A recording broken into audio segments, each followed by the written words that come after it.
The Critic by Weegee. Look at this photograph. 3 women. One night. And a single camera flash that froze one of the most electrifying moments of social contrast in the history of photography. This is The Critic, taken in 1943 by the photographer known as Weegee. And if you've never heard that name before, by the end of this video, you won't forget it. Weegee was born Usher Fellig in 1899 in a small village in what is now Ukraine. His family immigrated to New York City when he was 10 years old, and from the very beginning, his life was shaped by the raw, unfiltered energy of the streets. He dropped out of school as a teenager and taught himself photography almost entirely on his own. He worked in darkrooms, sold his pictures door to door, and slowly built a reputation as someone with an almost supernatural ability to arrive at a crime scene before anyone else, sometimes even before the police. This earned him his famous nickname, Weegee, a phonetic spelling of Ouija, as in the Ouija board. People joked that he must have had psychic powers. The truth was simpler but equally remarkable. He lived out of his car, parked near police headquarters in Lower Manhattan. He had a police radio, one of the very few press photographers authorized to own one. And he slept with a scanner running, ready to jump at any moment.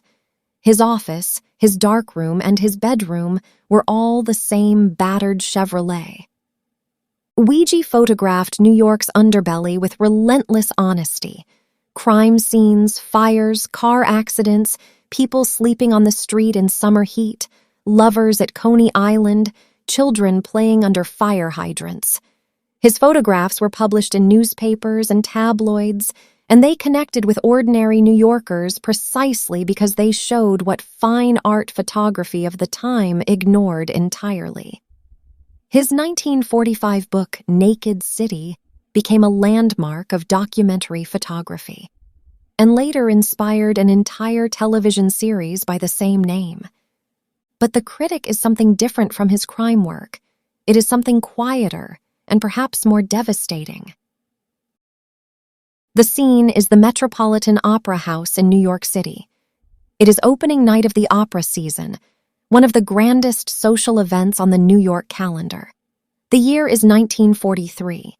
The Second World War is still raging in Europe and the Pacific, and yet here, on the steps of the Opera House, New York's old money has arrived in full ceremonial splendor. In the center of the frame stand 2 women of obvious wealth and social standing. They wear long, glittering evening gowns. Their necks and wrists shine with diamond jewelry. They have tiaras in their hair. Actual tiaras, as if they were minor royalty. White fur stoles are draped over their shoulders. Every detail of their appearance communicates one message above all others. We belong here, and we have always belonged here. Their expressions are composed, imperial even. One of them glances toward the camera with a look that seems entirely accustomed to being looked at. And then there is the woman on the right. She is shorter. She wears a plain wool overcoat, unremarkable and practical. She carries a large handbag, perhaps stuffed with everything she owns for the evening. Her hat is wide-brimmed and dark, and her face is turned toward the 2 bejeweled women, and her expression is extraordinary. It is somewhere between a sneer and a grimace, between contempt and exhaustion. She looks at these 2 women the way you might look at something that confirms everything you have always suspected about the world. She is the critic of the title. What makes this photograph so enduringly powerful is the precision of its social geometry. Weegee understood instinctively and brilliantly that great photographs are built on contrast, not just visual contrast between light and dark, but human contrast between worlds that exist side by side without ever truly meeting. This is 1943. The city is full of people who cannot afford a warm meal. Rationing is in effect. Young men are dying on foreign battlegrounds, and in front of the opera house, two women in tiaras sweep past a woman in a wool coat, and neither group seems particularly surprised by the other's existence. They inhabit the same pavement, but entirely different realities. The woman in the coat does not look angry, exactly. She looks knowing. She looks like someone who has seen this performance many times before, not the opera inside, but the performance outside. The performance of wealth, of status, of belonging. What is remarkable is the ambiguity of her gaze. Is she judging them? Is she envying them? Is she simply tired? Weegee does not answer that question, and that is precisely why the photograph has outlasted thousands of others from the same era. Here is something fascinating. The photograph was partly staged. Weegee and a journalist friend named PM Photographer had actually brought the woman in the coat to the event specifically to capture this kind of reaction. Her name was never officially recorded, but she was reportedly slightly intoxicated on cheap wine when the photograph was taken, which may explain something of the unfocused intensity in her expression. Does knowing this change the photograph? Perhaps slightly, but the genius of Weegee is that even when he arranged a situation, he captured something true within it. The social chasm between these women was not invented. The opera house steps were genuinely like this. The tiaras were real. The contrast was real.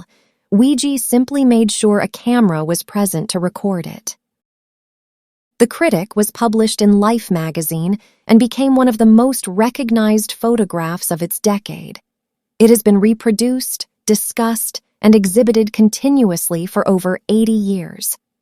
Weegee himself went on to experiment with distorted photography, using trick lenses and darkroom manipulation to create surrealist portraits of celebrities and politicians. He moved to Hollywood for a time. He worked in film, but it is his New York street work and photographs like The Critic that cement his place in the history of the medium. He died in 1968 in New York City, the city he had photographed with such unsparing love. What Weegee understood, and what The Critic demonstrates perfectly, is that the most powerful photographs are not always the ones that show us something we have never seen. Sometimes they are the ones that show us something we have always known but never quite faced directly. 3 women on a pavement, 1 flash of light, and a question that is still worth asking more than 80 years later. Who exactly is putting on the show, and who is watching? Thank you for watching. If you enjoyed this analysis, please subscribe and leave a comment below. What other works would you like to explore? See you next time.